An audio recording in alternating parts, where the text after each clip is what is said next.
Assalamualaikum warahmatullahi wabarakatuh. Perkenalkan, nama saya Dizardul Miasibuan dengan NIM 2215050194. Pada kesempatan kali ini saya akan mengajak kita semua untuk memahami hubungan antara Islam dan adat Minangkabau yang telah menjadi bagian dari identitas masyarakat. Yang mana adalah ini tugas UTS mata kuliah Islam Budaya dan Minangkabau.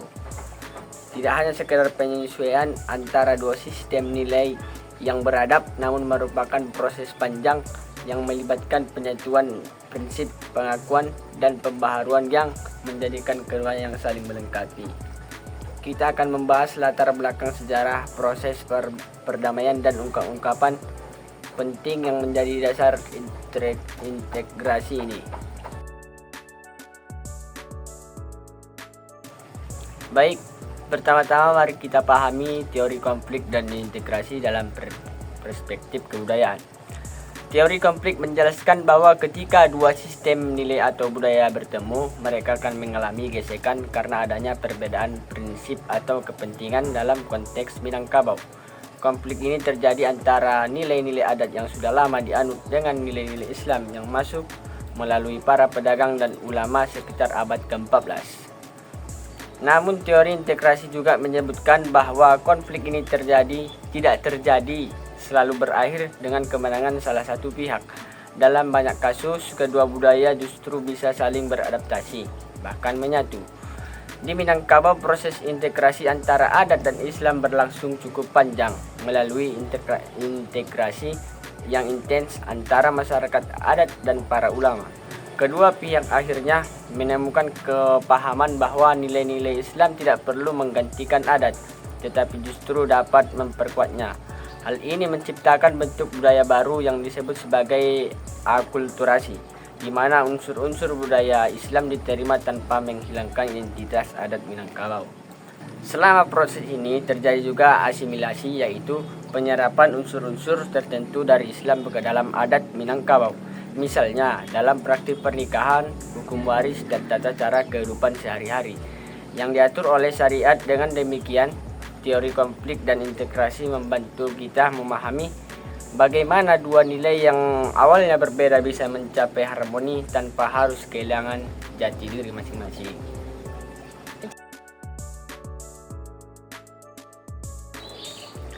Salah satu momen bersejarah yang sangat penting dalam perjalanan Islam di Minangkabau adalah peristiwa Sumpah Satik Bukit Marapalang. Peristiwa ini sering disebut sebagai titik balik di mana para pemimpin adat dan ulama Islam sepakat untuk bersatu demi kepentingan masyarakat. Sumpah Satik Bukit Marapalang adalah salah satu sumpah yang diikrarkan di Bukit Marapalang yang berisi kesepakatan bahwa adat Minangkabau akan berlandaskan kepada syariat Islam. Dalam sumpah ini, para pemimpin adat dan ulama Islam sepakat bahwa adat mengikuti syariat dan syariat akan menjadi pedoman utama dalam masyarakat. Dengan sumpah ini lahirlah konsep adat Basandi Syarak Basandi Kitabullah yang akan kita bahas lebih lanjut nanti. Ada beberapa versi mengenai latar belakang dan proses terjadinya sumpah ini. Satu versi menyebutkan bahwa sumpah ini diambil untuk menghindari konflik antara kaum adat dengan kaum ulama yang mulai berkembang pada masa itu. Versi lain menyebutkan bahwa sumpah ini terjadi sebagai upaya untuk mempertahankan identitas budaya Minangkabau di tengah pengaruh kolonialisme dan modernisasi yang mulai merambah Indonesia. Meskipun ada beberapa versi, inti dari sumpah ini tetap sama, menciptakan keselarasan adat dan agama Islam di adat Minangkabau. Sumpah ini menghasilkan dampak yang sangat besar bagi masyarakat Minangkabau. Setelah sumpah ini, Islam dan adat tidak lagi saling bertentangan, melainkan menjadi satu kesatuan yang saling menguatkan. Islam memberikan landasan spiritual yang kuat bagi adat Minangkabau, sedangkan adat menjadi alat yang efektif untuk menerapkan nilai-nilai Islam dalam kehidupan sehari-hari. Masyarakat Minangkabau dikenal sebagai salah satu komunitas yang berhasil mengintegrasikan nilai-nilai Islam tanpa kehilangan identitas adat mereka, sehingga menjadi teladan bagi daerah lain dalam memelihara budaya dan agama secara bersamaan.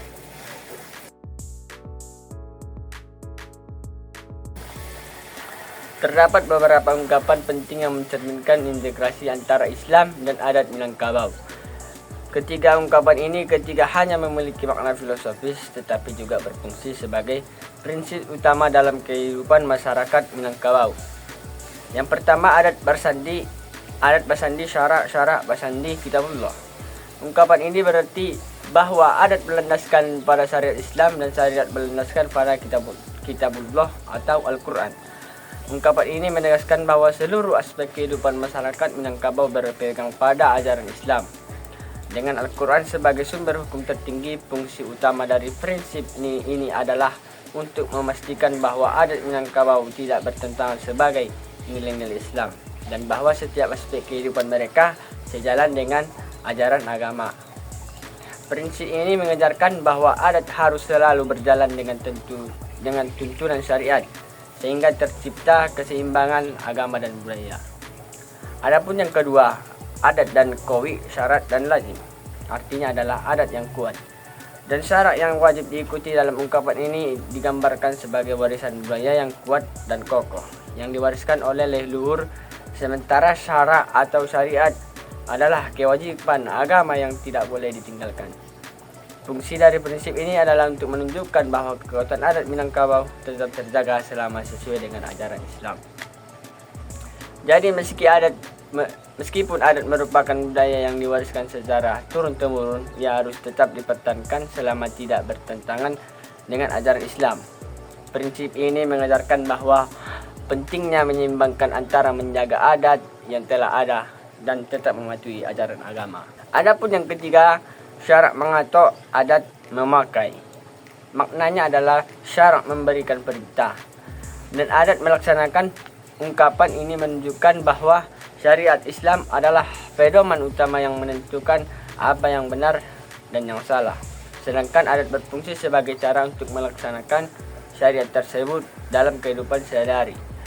Fungsi dari prinsip ini adalah untuk menunjukkan bahwa adat Minangkabau bukan sekedar budaya, tetapi juga merupakan cara untuk menerapkan nilai-nilai Islam secara nyata.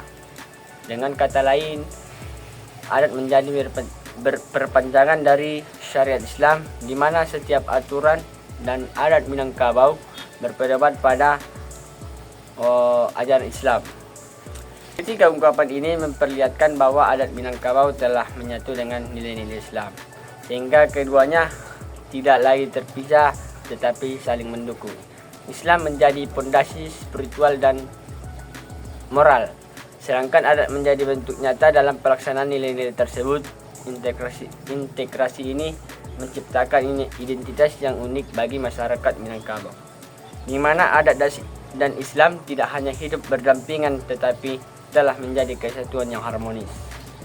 Kesimpulannya, integrasi antara Islam dan adat Minangkabau adalah proses panjang yang melibatkan pengakuan, penghormatan, dan pemahaman bersama antara nilai-nilai agama dan budaya lokal. Dengan prinsip adat bersandi syarak bersandi kitabullah, masyarakat Minangkabau berhasil menjaga keseimbangan antara adat dan agama, sehingga tercipta harmoni yang unik dalam kehidupan mereka. Integrasi ini menunjukkan bahwa Islam dan adat tidak harus saling bertentangan tetapi dapat bersatu untuk menciptakan masyarakat yang bermoral berbudaya. Demikian penjelasan tentang integrasi Islam dan adat Minangkabau. Semoga dapat menambah wawasan kita semua tentang betapa berharganya warisan budaya yang sejalan dengan ajaran agama. Saya berterima kasih kepada Bapak dosen untuk tugas UTS saya. Saya ucapkan terima kasih. Assalamualaikum warahmatullahi wabarakatuh.